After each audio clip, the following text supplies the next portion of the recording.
ہمارا گمان اصل میں ظاہر پہ بہت بن گیا ہے. آپ کو اس کے متعلق ایک میں بات بتاؤں گا، بڑی مجھے بہت اچھی لگتی ہے، وہ امید ہے کہ آپ کو بھی وہ پسند آئے گی. ایک دن اللہ کے نبی صلی اللہ علیہ وسلم اپنی سالی اسما کے گھر گئے رضی اللہ تعالیٰ عنہ کے، مدینے میں.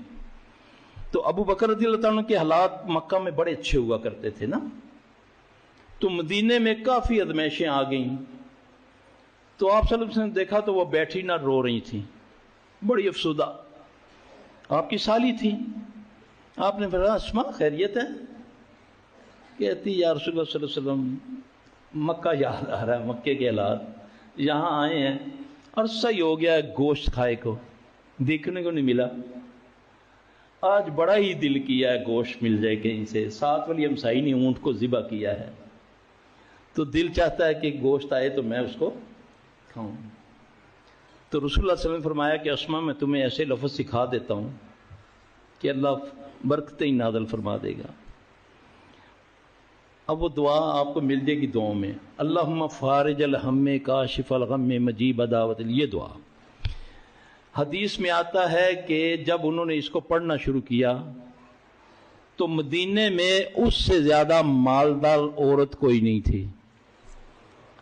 اگلی بات سنیں، اللہ ہمارا یقین بنا دے اپنے گمان کے مطابق نا. اللہ کہتا ہے بندے میں تیرے گمان کے مطابق ہوں. کہتے ہیں کہ جب کوئی لشکر لے جانے والا جب ترتیب دیتا تھا نا، لشکر کہیں کوچ کرنا ہے، جانا ہے لڑائی کے لیے، تو چندہ اکٹھا کرنے سے کرتے کرتے اخیر میں اسما رضی اللہ عنہ کے پاس آتے تھے. تو پھر وہ پوچھتی تھی کہ کتنی نفری ہے، کتنا پینڈا ہے، کتنے دن لگیں گے. اس حساب سے پھر اپنے غدام سے اونٹ دیا کرتی تھی کہ اتنے اونٹ دوپہر کے کھانے میں، اتنے شام کے کھانے میں، اور اتنی سواریوں کے لیے.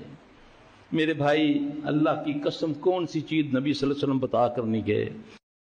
اللهم فارج الهم كاشف الغم مجيب دعوة المضطرين رحمن الدنيا والآخرة ورحيمهما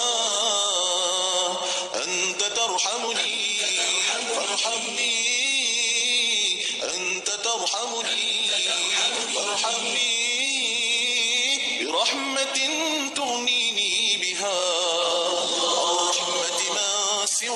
سواك برحمة تغنيني بها